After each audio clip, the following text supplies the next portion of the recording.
आज हम मौजूद हैं राजभवन के उस प्रांगण में हैं जहां पर पुष्प, सब्जियों और फलों की एक प्रदर्शनी लगी हुई है। मेरे पीछे आप देख सकते हैं तरह तरह के पुष्प यहां पर देखने को मिले। लोग यहां आ रहे हैं, लोग जानने की कोशिश कर रहे हैं क्या पुष्प है, क्या इसमें प्रदर्शनी है।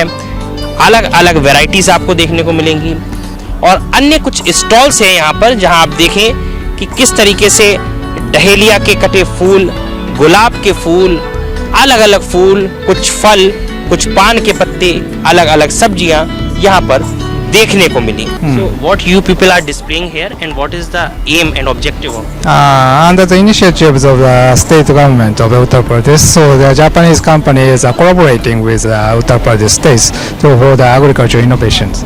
तो हम ये एक मॉडल बनाया है जिसमें हम सोलर से बिजली जनरेट कर रहे हैं। तो 15 मीटर बाय 15 मीटर के सोलर सेल में एक 20 फुट का शिपिंग कंटेनर, उसको हम कन्वर्ट किए into a cold storage unit. Okay, अब एक ये इक्विपमेंट है, यहाँ कुछ सामान रखा हुआ है। ये क्या है? Laser security system. अच्छा, अगर मैं ट्राई करूँगा तो कुछ होगा?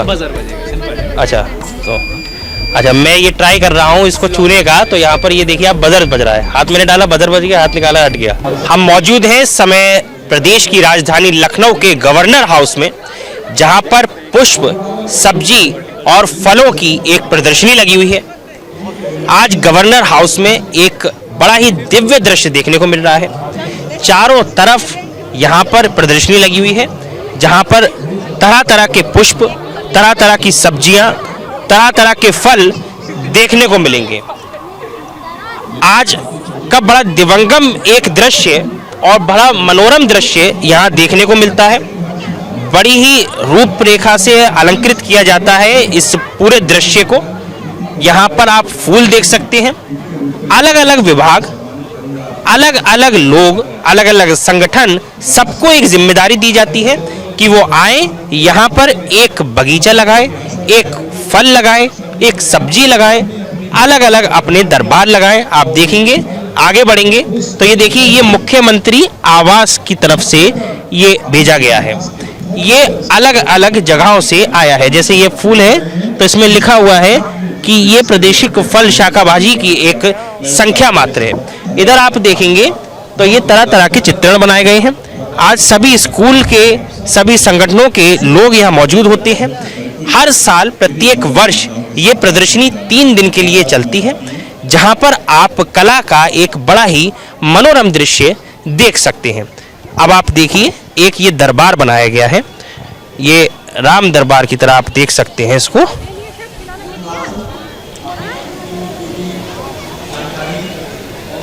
आगे जब बढ़ेंगे तो कई लोग यहाँ मौजूद हैं, उनसे भी बात करने की कोशिश करेंगे कि आखिरकार इस पूरे दृश्य में क्या कुछ इनको देखने को मिलता है और किस तरीके से ये पूरा एक मनोरम दृश्य है। आज राजभवन के इस प्रांगण में अलग अलग कंपनीज भी मौजूद हैं जो ये बता रही हैं कि किस तरीके से हिंदुस्तान आमंत्रित करता है विदेशी कंपनियों को हिंदुस्तान आने के लिए और प्रेरणा देता है कि आप आगे बढ़िए, हिंदुस्तान को आगे बढ़ाइए। एक जापानी कंपनी यहाँ मौजूद है, उसका नाम जानने की कोशिश करेंगे और देखेंगे ये क्या प्रोडक्ट्स बना रहे हैं और क्या ये पूरी प्रदर्शनी है। Sir, what's your good name? Sorry. What's your good name? My name is Shimada. You are from? Coming from Japan. Okay. So what you people are displaying here and what is the aim and objective of? Under the initiatives of the state government of Uttar Pradesh, so the Japanese company is collaborating with Uttar Pradesh states to for the agriculture innovations. Okay. So what are the equipments of the agriculture innovation? Can you show us some of the equipments also? Many Japanese companies have interest in to coming here. Some companies dealing for the agriculture equipment, and some company dealing for the agriculture materials like fertilizer and chemicals. So these people also represent your company? Yeah, one of the Japanese company. Okay. Acha, this is another company. You have another? No. So Japanese company. Now the 6 Japanese companies displaying their technologies, and of course there is a Indian partner for the Japanese company. So that is why there are many members there. Many members are there. Some of the Indian members also there. कुछ हिंदुस्तान के लोग भी हैं, उनसे भी जानने की कोशिश करेंगे कि आखिरकार ये क्या प्रदर्शनी है और क्या कुछ चीजें हैं। क्या शुभ नाम है? मेरा नाम विश्वदीप है और मैं निचिनो इंडिया प्राइवेट लिमिटेड को रिप्रेजेंट कर रहा हूँ। निचिनो इंडिया एक जापान की सबसे पुरानी खेती बाड़ी की दवाई बनाने वाली कंपनी है। इसकी शुरुआत जापान में सन 1928 में हुई थी, लेकिन हम लोगों ने इंडिया में इसका बिजनेस निचिनो इंडिया का शुरुआत 2015 से करी है। ये उत्तर प्रदेश सरकार और जापान का जो कोलैबोरेशन है, इसके आधार पे हमने अपना यहाँ स्टॉल लगाया है। हमारे पास हमारे पास लगभग 84 मॉलिक्यूल्स हैं जो हम इंडिया में करते हैं। वर्ल्ड की सेफेस्ट केमिस्ट्री को हम डील करते हैं। एक हमारा एग्जांपल टाइची के तौर पे है। ये हम वेजिटेबल्स जो हमने अभी एग्जांपल यहाँ पे लगाए गए हैं डेमो के तौर पे, ये क्योंकि जैसे ये जो अपना एग्जीबिशन है, ये फ्लावर वेजिटेबल एग्जीबिशन है, तो ये प्रोडक्ट्स हमारे नेचर फ्रेंडली हैं और ये फ्लावर और वेजिटेबल्स के लिए हैं। सर आगे कुछ और भी चीज़ें अगर आप दिखा पाएं, जैसे ब्रोकली वगैरह रखा हुआ है, किस तरीके से आप लोगों को बता रहे हैं, क्या कुछ चीज़ें बता श्योर, ये जापानीज कंपनी है जो आपको वहाँ पे ब्रीफ करेंगे सर। अच्छा, और ये आपकी यहाँ तक क्लोज हो जाती नहीं, ये मेरा सर यहाँ पे केमिकल्स का है, ये आपका- केमिकल्स का जी। जो सेफेस्ट केमिस्ट्री है। Okay, thank you. है। ये मॉडल जो बना हुआ है ये डिफरेंट मॉडल उनके मॉडल है। ओके, क्या शुभ नाम है सर? राजीव साहनी। जी। मैं दो कंपनियां जापान की उनको रिप्रेजेंट कर रहा हूं यहाँ पे। एक मियाची कॉरपोरेशन है जो एग्री वोल्टेक पे काम कर रहे हैं। ये पोस्ट हार्वेस्ट जो लॉस होता है किसानों को, फसल हो गई, मंडी में ले जाने का भाव बहुत ज़्यादा है और या कीमत फसल की उस टाइम नहीं मिल रही, तो हम कहते हैं कि आप उसको कोल्ड स्टोरेज में रखें। अब कोल्ड स्टोरेज में रखने का बहुत ज़्यादा रेट पड़ता है, तो फसल महंगी हो जाती है। तो हम ये एक मॉडल बनाया है जिसमें हम सोलर से बिजली जनरेट कर रहे हैं। तो 15 मीटर बाय 15 मीटर के सोलर सेल में एक 20 फुट का शिपिंग कंटेनर, उसको हम कन्वर्ट किए into a cold storage unit. तो उसमें आप फसल स्टोर कर सकते हैं। बाकी भी जो एग्रीकल्चरल इम्प्लीमेंट्स आपके हैं किसान को, जो वो भी सब चल सकते हैं with the green energy that you are producing. Okay, आगे बढ़ेंगे और भी कुछ जानकारी एकत्रित करने की कोशिश करेंगे। कुछ और भी प्रदर्शनियां हैं, उनको भी देखेंगे आखिरकार वो क्या प्रदर्शनियां हैं और क्या कुछ उनका उद्देश्य है। अगर हम आगे बढ़ें तो Uttar Pradesh metro rail corporation limited Lucknow की भी एक प्रदर्शनी है। यहाँ पर आप देखिए UPMRC की प्रदर्शनी है। क्या कुछ ये बता रहे हैं, क्या कुछ इसका उद्देश्य है, ये भी जानने की कोशिश करेंगे। क्या शुभ नाम है आपका? सर आकृति जैन। क्या ये प्रदर्शनी है, किस तरीके से आप इसको सुसज्जित तरीके से बता रहे हैं, क्या कुछ उद्देश्य है इसका? सर हमने यूपी मेट्रो की तरफ से यहाँ पे प्रदर्शनी लगाई है और इसमें हमारा मेन मोटिव है, हम अपना ये प्रदर्शन कर रहे हैं कि यूपी मेट्रो किस तरह से सब चीज़ों बढ़ रही है। क्या शुभ नाम है? जी, मेरा नाम शिवम सोनी है जी। मैं लखनऊ मेट्रो का एम्प्लॉय हूँ। यहाँ पर हमने ये मेट्रो जो अलग अलग शहरों में लखनऊ मेट्रो चल रही है ना, तो उनका हमने यहाँ पे ये एग्जीबिशन लगाई हुई है। और जो हमारे ये इसमें जो मेट्रो मॉडल है जो बच्चों के खेलने के लिए ये लखनऊ मेट्रो हाँ। की प्रदर्शनी है और जी। लखनऊ मेट्रो मॉडल आपने जी, ये बच्चों को काफ़ी पसंद आता है। इस प्रदर्शनी का उद्देश्य क्या है यहाँ? प्रदर्शनी का उद्देश्य है कि लोग देख सकें कि लखनऊ मेट्रो कितने प्रोग्रेस कर रही है आगे यूपी के कई शहरों में किस तरह से डेवलप। मतलब जो लोग यहाँ पर आ रहे हैं उत्तर प्रदेश के अलावा, वो लोग ये देख पाए कि उत्तर प्रदेश की जो मेट्रो है वो किस तरह से आगे बढ़। हमारा यूपी एक ऐसा स्टेट है ना जहाँ पे सबसे ज़्यादा शहरों में मेट्रो चल रही है। आगे बढ़ेंगे, कुछ रोबोटिक्स चीज़ें भी हैं, वो भी देखने की कोशिश करेंगे कि आखिरकार ये क्या है। ये लिखा हुआ है आई एम एन इनोवेटर। बड़ी ही इनोवेटिव चीज़ें यहाँ पर देखने को मिल रही हैं। ये स्कूल के कुछ छात्र नज़र आ रहे हैं शायद, जो कुछ इनोवेटिव चीज़ें यहाँ पर रखे हुए हैं, असेंबल किए हुए हैं। क्या शुभ नाम है आपका? वैसे आप उधर से अच्छा, उधर से पूछें। बच्चों का presentation है। ठीक है, बच्चों का प्रेजेंटेशन है। ये किसी स्कूल के छात्र हैं क्या? Yes, of course. कहाँ, कौन से स्कूल के छात्र हैं? क्या शुभ नाम? आदर्श माध्यमिक विद्यालय, मेरा नाम अनन्या सिंह है। कहाँ? आदर्श माध्यमिक विद्यालय लखनऊ, सर यही राजभवन का है। राजभवन के अंदर, जन भवन के अंदर जो स्कूल है उसको आदर्श स्कूल के नाम से जाना आदर्श आदर्श स्कूल कहते हैं। तो ये अच्छा, इसके बारे में कुछ बता पाएं स्कूल के बारे में? क्या ये बच्चे यहीं रहते हैं? ये सर बेसिकली क्या शुभ नाम है आपका? सहितांश द्विवेदी। हम लोग सब बेसिकली क्या कहते हैं, रोबोट्स AI एंड रोबोटिक्स की ट्रेनिंग बच्चों को देते हैं। हमारी कंपनी है future group edutech private limited.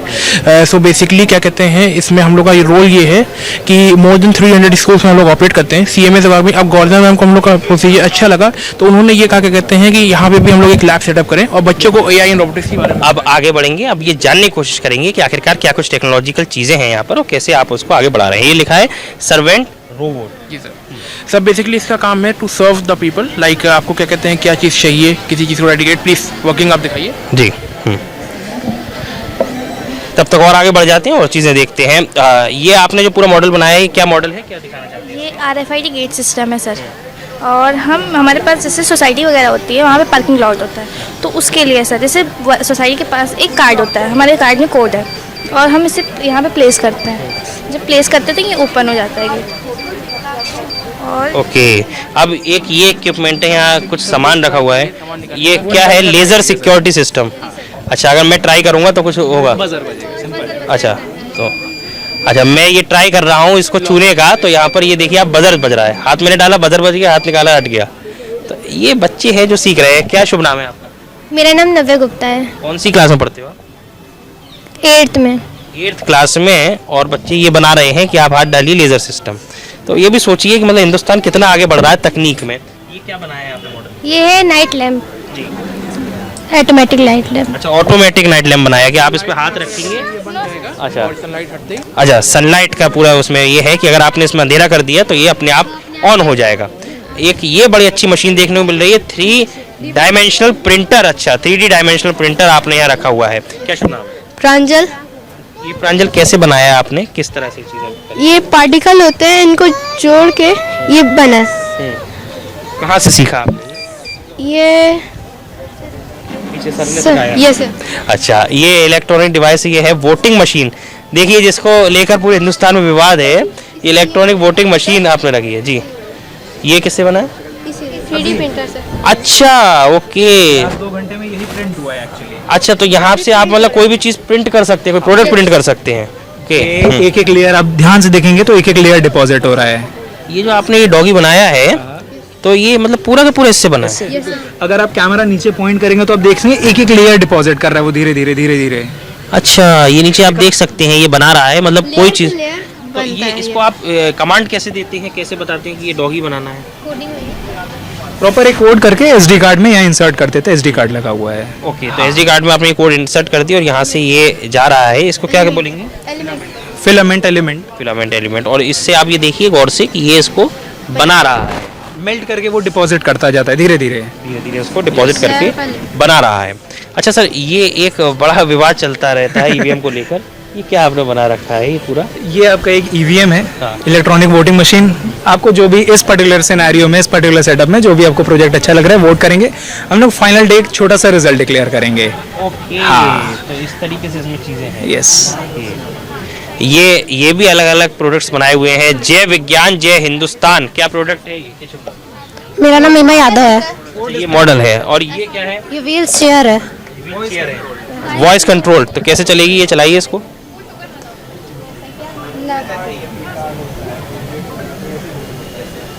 ये आपकी वॉइस। अच्छा, मतलब आप इसमें कमांड दे रही हैं? Yes. कमांड दीजिए। Left left. अच्छा, लेफ्ट बोलेंगी लेफ्ट हो गया, राइट बोलेंगी राइट हो गया। ये छड़ी है, ये क्या इक्विपमेंट है? स्मार्ट ब्लाइंड स्टिक है। ब्लाइंड स्टिक, ब्लाइंड लोगों के लिए। Yes sir. सर तुम्हारा क्या नाम? सनी कुमार। कैसे है, कैसे बनता है? सर ये जब भी कोई इसके सामने ऑब्जेक्ट आता है तो ये डिटेक्ट करके उसको बताती है। जैसे मैं इसके सामने आया तो ये हाँ, हिंदुस्तान के बच्चे ये सीख रहे हैं कि किस तरह से हिंदुस्तान को सशक्त बनाया जाए, आगे बढ़ाया जाए। क्लास के बच्चे इंटरप्रेन्योरशिप की अगर ये लोग जाएंगे, हम लोग इंटरप्रेन्योरशिप डेवलपमेंट भी सिखाते हैं। और अगर ये बच्चे आगे जाएंगे हिंदुस्तान की ओर से, जिनको कोई अपॉर्चुनिटी नहीं मिलती, गवर्नमेंट स्कूल के बच्चे हैं, तो आगे देखिए हिंदुस्तान क्या तरक्की करेगा सर। तरक्की करेगा, बिल्कुल। ये भी बहुत जानने योग्य चीज़ है जी। अच्छा, ये ऑटोमेटिक वाटर मशीन। ये सर 3rd क्लास के 4th क्लास के बच्चों ने बनाया ये। अच्छा, मतलब सेंसर है इसमें? ओके, ये देखिए आप, इसमें पानी आ रहा है, मैंने इसके नीचे ये लगा दिया, ये एक सेंस कर ले रहा है ऑटोमेटिक कि इसमें पानी डालना है, और ये पानी आ गया। मैंने इसको हटाया ग्लास को, और ये यहाँ से हटते ही पानी हट गया। अब मैं इसको पी सकता हूँ। ये डस्टबिन है, मैं इसको, अच्छा इसकी बैटरी कोई नहीं, इस डस्टबिन में मैं इसको सेंस करूँगा और इसके बाद इसमें से डाल सकता हूँ। ओके, तो ये पूरा डिस्प्ले है। सर ये क्या बना रखा है? रोबो सॉकर है बच्चों के लिए, वाईफाई कार है। बच्चों ने खुद ही क्या कहते हैं वाईफाई ऑटोमेट करके एक कार बनाई हुई है, जो आपका क्या कहते हैं वायरलेस कंट्रोल हो गया। ये देखिए एप्लीकेशन है इसका, और इससे मूव होती है। ये सर ये पूरा आप इसको यूज कर सकते हैं। ये कितने बेहतरीन तरीके से हिंदुस्तान आगे बढ़ रहा है जी। ये नमस्ते एक रोबोट भी है, आप देखिए क्या है इसमें, ये कैसे कैसे चलता है, इसको दिखाइए। ये आप हाँ दिखाइए। ये मोशन डिटेक्ट करके नमस्ते कर लेता। अब इतने सारे लोग इकट्ठे हो गए तो शायद मोशन नहीं डिटेक्ट कर पा रहा। हाँ, अच्छा सामने जाते हैं तो नमस्ते करता है। डिटेक्ट करके। इतने लोग सामने खड़े हैं तो अपने आप नमस्ते की पोजीशन में खड़ा हुआ है। ठीक है, ये मतलब किस बेहतरीन तरीके से हिंदुस्तान आगे बढ़ रहा है। ये देखिए आप, काफ़ी सारी सब्जियां हैं। उद्यान महाविद्यालय कानपुर की ओर से प्रदर्शनी है। अभी उद्यान मंत्री को आप सुन रहे थे जो बता रहे थे कि उद्यान विभाग किस तरीके से आगे बढ़ रहा है, कैसे उद्यान विभाग आगे कार्य कर रहा है। ये सब जैविक खेती है या क्या है, क्या नाम है आपका? मैं प्रोफेसर विवेक कुमार त्रिपाठी, अधिष्ठाता उद्यान संख्या चंद्रशेखर आजाद कृषि प्रौद्योगिकी संस्थान कानपुर से। ये क्या प्रदर्शनी है और ये किस तरीके से आप खेती की जब चीज़ें लगाई हैं तो क्या बताना चाहते हैं, क्या संदेश? हम किसानों को यहाँ पर जैविक खेती के साथ साथ कम समय में अधिक उपज देने वाले फलों के बारे में बताना चाहते हैं। सब्जियों के बारे में जैसे आप बात करेंगे तो विभिन्न प्रकार के आलू की प्रजातियाँ, जिन्हें बायो फोर्टिफाइड आलू भी है। आलू भी कई तरह के आलू इसमें नजर आ रहे हैं। ये कुफरी तेजस, कुफरी सूर्या, कुफरी नीलकंठ। जैसे हम लोग जाते हैं मार्केट में तो ये पता है बस लाल आलू, सफेद आलू। ये क्या है? ये अलग तरह के आलू है जिसमें कि बायो फोर्टिफाइड किया हुआ है। इसमें कि अलग अलग जब खाएंगे तो अलग अलग न्यूट्रिशन मिलेगा। साथ ही कम समय में अधिक उपज देने वाले फलों के बारे में आपको बताएंगे। जैसे चीकू है, आपको बाजार में जल्दी नहीं मिलता, दक्षिणावर्ती फल है। हमने चीकू है, नींबू है, बेर है, स्ट्रॉबेरी है जो पहाड़ों पर होती है, उसको भी यहाँ पर किसान अपने घरों में उगा सकते हैं। साथ ही साथ ड्रैगन फल, कमलम फल जिसको कहते हैं वो भी लगा सकते हैं। अच्छा, ये कुछ ऐसी खेतियां हैं जो बड़ा वैसे माना जाता है कि हर एक टेरेन पर नहीं हो पाती, उसको कैसे आगे बढ़ा रहे हैं? जैसे कुछ सब्जियां ऐसे होती है जो जिनको प्रोटेक्टेड कंडीशन में कर सकते हैं, अन्यथा की स्थिति में जलवायु परिवर्तन के साथ साथ स्ट्रॉबेरी है, ड्रैगन फल है, ये सभी फल यहाँ पर आसानी से हो जा रहे हैं। कुछ ऑफ सीजन लेने होते हैं, कलर्ड आपकी बात करेंगे जैसे शिमला मिर्च है, इसको पॉलीहाउस में ग्रो करते हैं। और आलू की भी डिफरेंट प्रजातियाँ हैं। डॉक्टर संजीव जी आपको आलू के बारे में ये चेरी टमाटो। हाँ, चेरी टमाटो। कुछ आलू की भी प्रजातियां, उसको भी जानने की कोशिश करेंगे। क्या प्रदर्शनी, क्या शुभ नाम है सर आपका? मैं डॉक्टर संजीव कुमार सिंह, सब्जी विज्ञान विभाग, चंद्रशेखर आजाद कृषि विश्वविद्यालय कानपुर में सब्जी और मसाले की फसलों आलू सर, आलू कुफरी गंगा, कुफरी लीमा, बड़े अलग अलग चीजें हैं। कुफरी लोहित को तो बताइए जरा क्या प्रकार? जो आपके सामने प्रजातियां हम लोगों ने रखी हैं, ये प्रजातियां जो CPRI का मुख्यालय है उनके तहत पूरे देश की जलवायु की विभिन्न 6 परिस्थितियों में इनका शोध कार्य किया जाता है। और हमारे देश की जलवायु अलग अलग तरह की अलग प्रदेशों में है, इस लिहाज से प्रजातियां तैयार की गई हैं। उदाहरण के तौर पर जो आपने अभी देखी कुफरी सूर्या, ये प्रजाति ऐसे प्रदेशों के लिए विकसित की गई है जहां पर गर्मी अधिक पड़ती है। तो स्वाभाविक है कि जो ठंडे स्थान है उन ठंडे स्थानों में हमको यहाँ कानपुर की परिस्थिति में जो हमारी प्रजातियां हैं वो परफॉर्म नहीं करेंगी, तो वहाँ के लिए दूसरी प्रजातियां हैं। और पोषक तत्वों के लिहाज से सारी सब्जियां जो भी आप देखते हैं कि बाजार में उपलब्ध हैं, ये प्रयास किया जाता है कि सभी सब्जियां उसके चाहने वाले स्वाद के आधार पर जिसको जो सब्जी चाहिए, जिस आकार की, जिस रंग रूप में, वो उनकी उपलब्धता बनी रहे। ये किसानों बिल्कुल, बहुत बहुत शुक्रिया। टेक्नोलॉजी देने का प्रयास कर रहे हैं। आगे बढ़ेंगे और भी चीज़ें जानने की कोशिश करेंगे कि आखिरकार क्या उद्देश्य है, क्या कुछ स्टॉल्स हैं, क्या कुछ वो बता रहे हैं।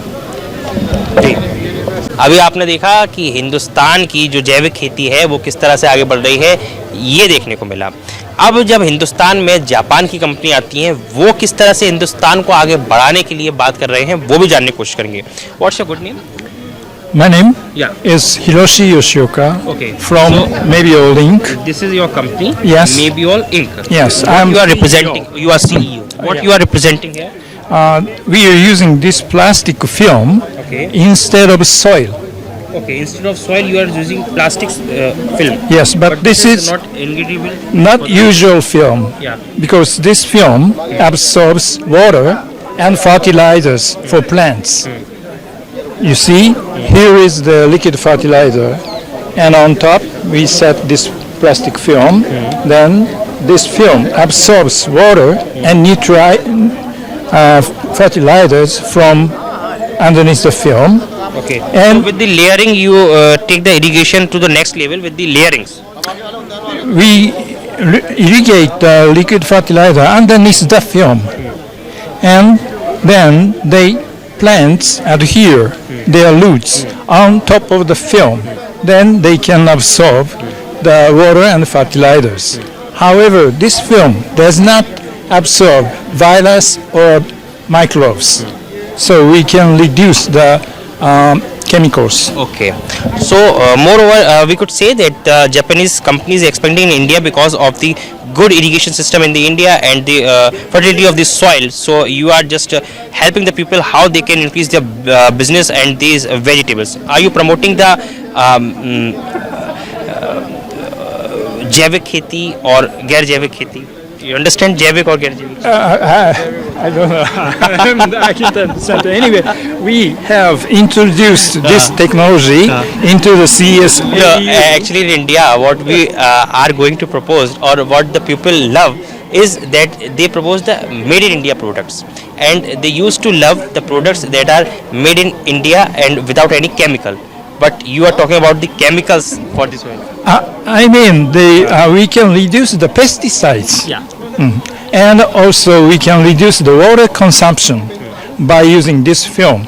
So moreover, you are proposing in India is that we can use less water, less fertilizers, and can get a better products from the seeds. Yeah, and also by using this film, we can make the tomatoes very sweet.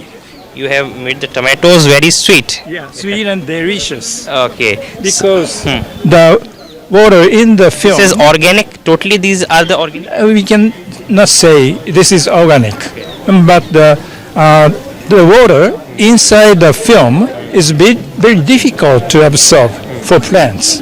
Okay so moreover जब हम आगे बढ़ते हैं तो ये भी जानते हैं कि किस तरीके से ऑर्गेनिक और इनऑर्गेनिक की बात केवल हिंदुस्तान में नहीं बल्कि जापान में भी होती है, और जापान में जहाँ पर इतनी फर्टिलिटी सॉइल में नहीं है तो वो लोग हिंदुस्तान में आते हैं और बताते हैं किस तरीके से जैविक खेती को आगे बढ़ा सकते हैं।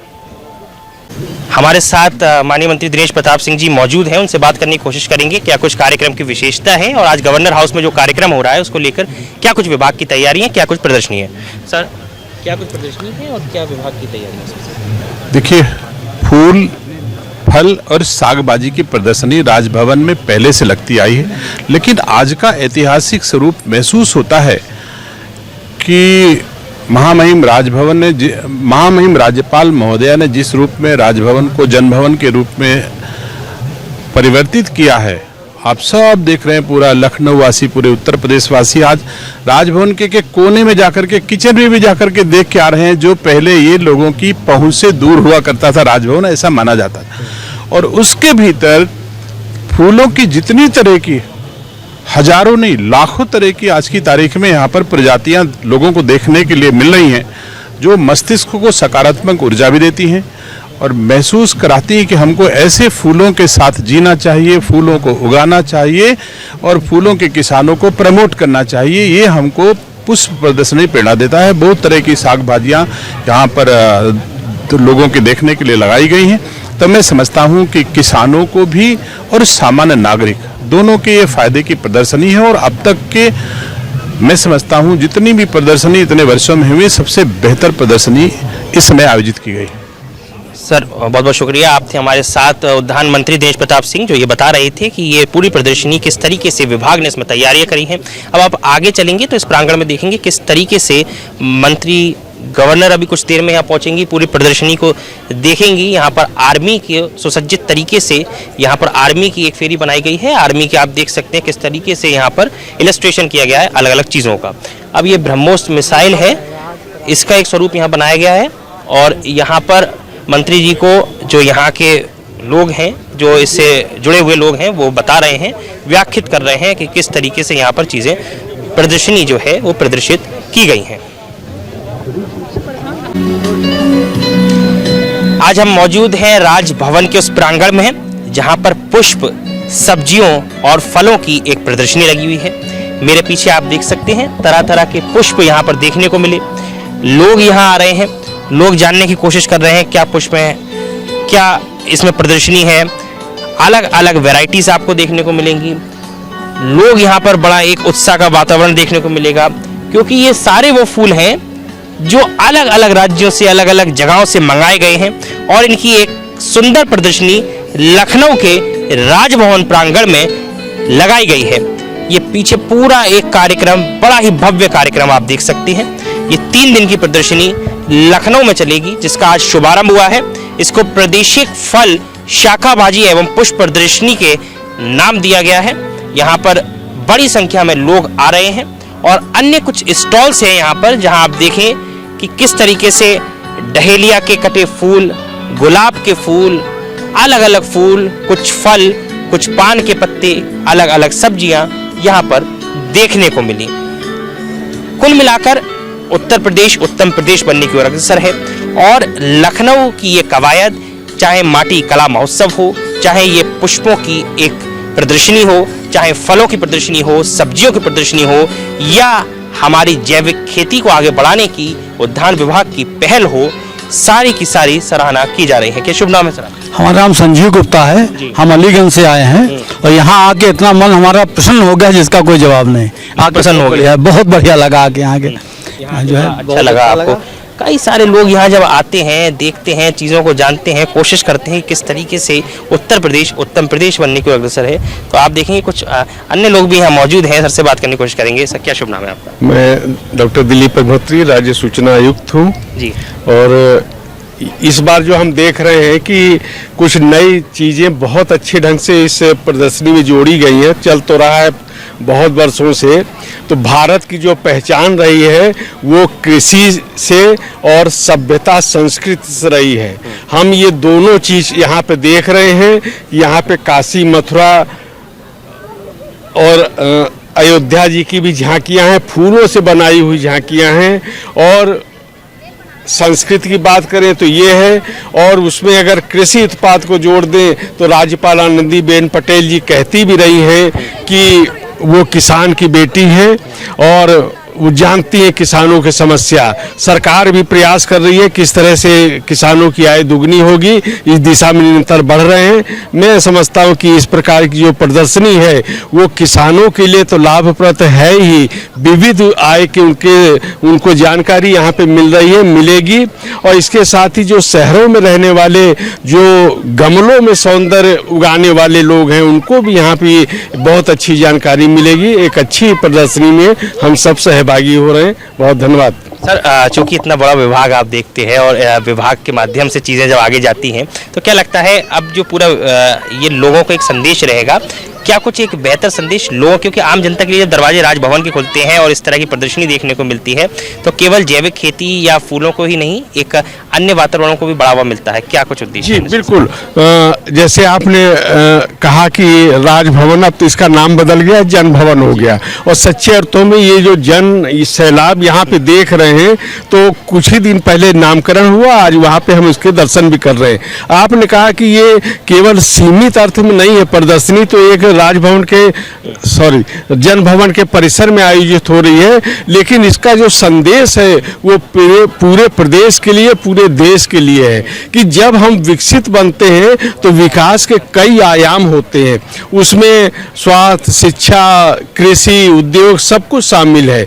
तो खास तौर पे भारत में गांव की संख्या ज़्यादा है, गांव में रहने वाले लोग ज़्यादा हैं, उन सबको भी यहाँ से वो लाभान्वित हो और नए नए उसमें खेती के प्रयोग हो, उन्नति हो। राज्यपाल आनंदीबेन हर जगह जहाँ जाती है तो वो जैविक कृषि के बारे में, यह सिंचाई में पानी की बर्बादी न हो, फायदा अलग हो, ये सारे आयाम है। ये आय भी कम करेंगे, आय अधिक करेंगे और जो साधन लगने हैं उनको कम करेंगे, इस तरह लाभप्रद हो। कैमरामैन अपूर्व के साथ सी न्यूज़ भारत के लिए ऋषभ सक्सेना की खास रिपोर्ट।